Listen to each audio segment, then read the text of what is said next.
அடுத்தவர் யார்? அடுத்தவர் வந்திருக்காருமா.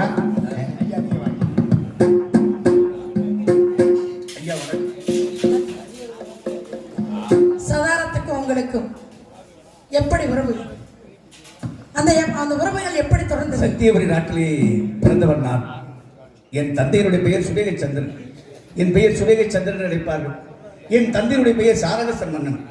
ஒரே மகனாக பிறந்தேன். சீரும் சிறப்புடனே வளர்ந்தேன். திருமணமே வேண்டாம் என்று இருந்தேன். அழகான ஒரு பெண்ணை, சதாரம் என்ற ஒரு பெண்ணை பார்த்தேன். மனதை பறிகொடுத்தேன். மணந்தால் இப்பெண்ணை மணக்க வேண்டும் இல்லை என்று எனக்கு திருமணமே வேண்டாம் என்றேன். அப்படிப்பட்டவர்கள் தான் அந்த பெண்ணை விசாரிக்கின்ற பொழுது அவர் யார் என்றால் சோமநாத செட்டியாருடைய மகள் காமாட்சி அவருடைய அம்மா. அன்றாலும் ஒரு காலத்திலே சுகமுகமாக வாழ்ந்தால் வேறு வழி இல்லாமல் தினந்தோறும் சுண்டலை விற்று சாப்பிட வேண்டிய நிலைமைக்கு வந்து விட்டார். அந்த பெண்ணைத்தான் நான் விரும்பினேன். அந்த சாதாரணப்பட்டவன் என்னை விரும்புகிறே, இந்த திருமணம் நடக்குமா என்று கேட்டார். என் விருப்பம்தான் என் தந்தையினுடைய விருப்பம், மறுப்பேதும் இல்லை. நீ சம்மதித்தால் போதும் என்று சொன்னேன். சம்மதித்தார்கள்.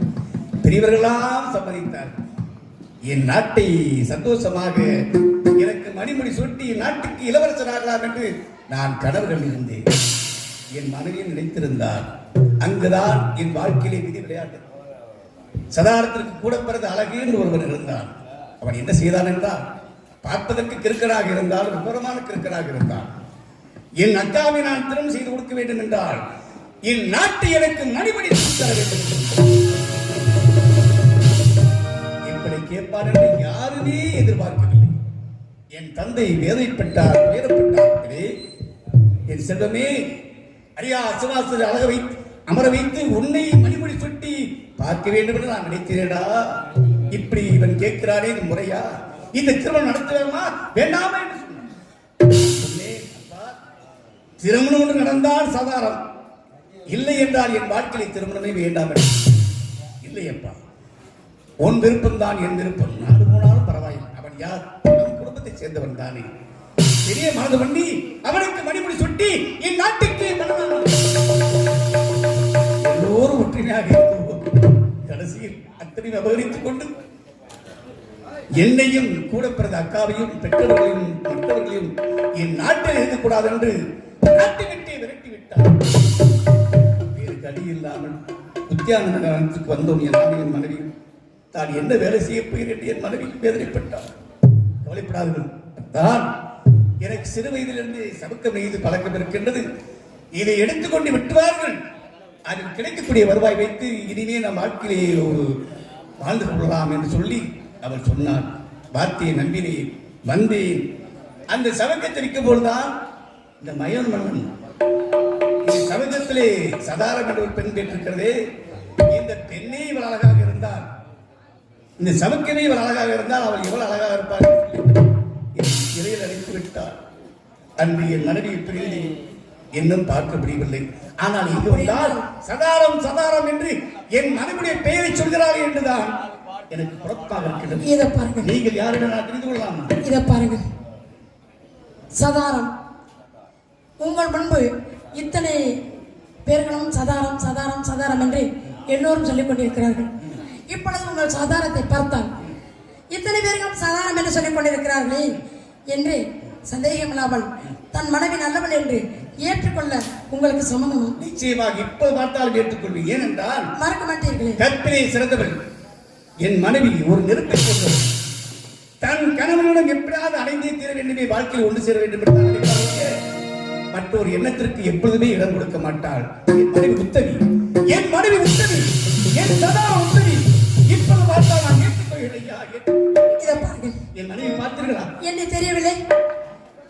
சதாரம் மங்கள நாளில் குங்குமம் யாவும்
கல்யாணத்துக்கு போகும்போது பின்னாலே நான் தொடர்ந்து மாறி வேடம் தெரிச்சு இப்படி வந்துட்டேங்க.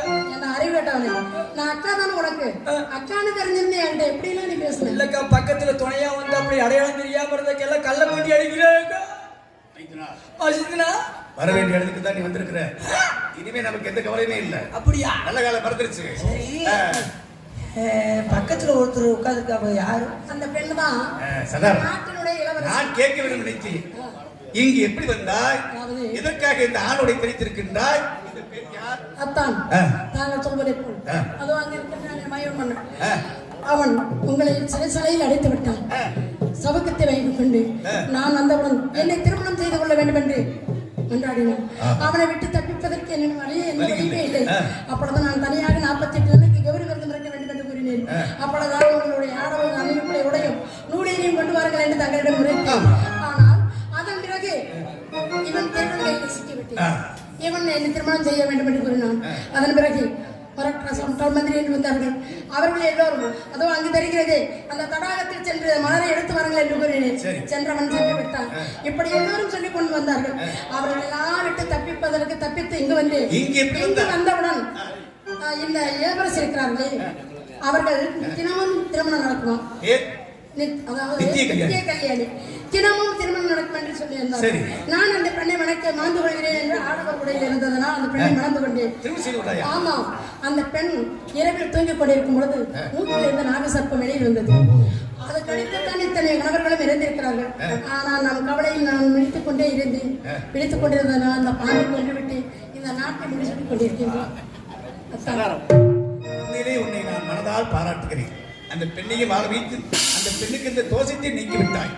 உனக்கு நல்ல நேரம் வந்து விட்டது என்று சொன்னேனே, உனக்கு கேட்க மனவங்க வந்து விட்டான். யாரு இவங்களா? எனக்கு வேண்டாம். எனக்கு வேணாமுக்கோ. வேண்டாம்னா அதுக்கு என்ன காரணம்? அக்கா, தினைக்கு ஒரு திருமணம் நடக்குது. வரவுற சாகரா. காரணம் என்னன்னு கேட்கும்போது இப்ப சொன்னாங்களே நீங்க மூக்கள் ரெண்டு ஒரு பூனாக மாதிரி நாகப்பாம்பு வருதுன்னு சொன்னீங்கல்ல. மூக்கிலிருந்து வந்து கடிச்சவங்க செத்து போயிடுறான்னு சொல்றேன். நீங்க கல்யாணம் பண்ணி கொடுத்து நான் அந்த பொண்ணு சந்தோஷமா இருந்து மூக்குல வந்ததை நீ வெட்டி புட்ட. வேற எந்த பொண்ணு இருந்தாலும் வந்து என்னை கொத்திருச்சுன்னா இனிமேல் அப்படி வராதுடா. இல்லைன்னா நல்ல சுடுதண்ணியை காய வச்சு பொந்தா ஊத்தி விட்டுட்டு அப்புறமேட்டுக்கு நான் கல்யாணம் பண்ணிக்கிறேன்க்கா. அடே அறிவு கெட்டவனே, அப்படியெல்லாம் நினைக்காது. அப்படி ஒன்றும் நேராது. சரி, அப்படி பாம்பே வந்தாலும் காட்டி மறைச்சது. அதனால எங்களுடைய நாட்டுக்கு நாங்கள் செல்கிறோம். இந்த பெண்ணை திருமணம், அதாவது என் தம்பி அல்லவா, நீ திருமணம் செய்து கொண்டு இந்த நாட்டை நீ வைத்து ஆள்வாயக்கா. அவங்களுக்கு மதமான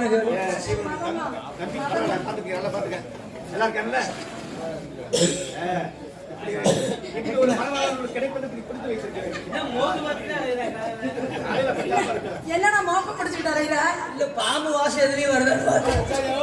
நாய் மோப்பம் பிடிச்ச மாதிரி பிடிச்சுக்கிட்டாரா? அதனால அக்கா, நீங்க சத்தியவதி நாட்டுல போய் சிறப்பா இருங்க. நாங்க இந்த பெண்ணை திருமணி நாங்க ரெண்டு சந்தோஷமா இருக்கிறோம். சென்று வாருங்கள் அக்கா. போயிட்டு மஸ்துனே பசுமை நிறைந்த நினைவுகளே.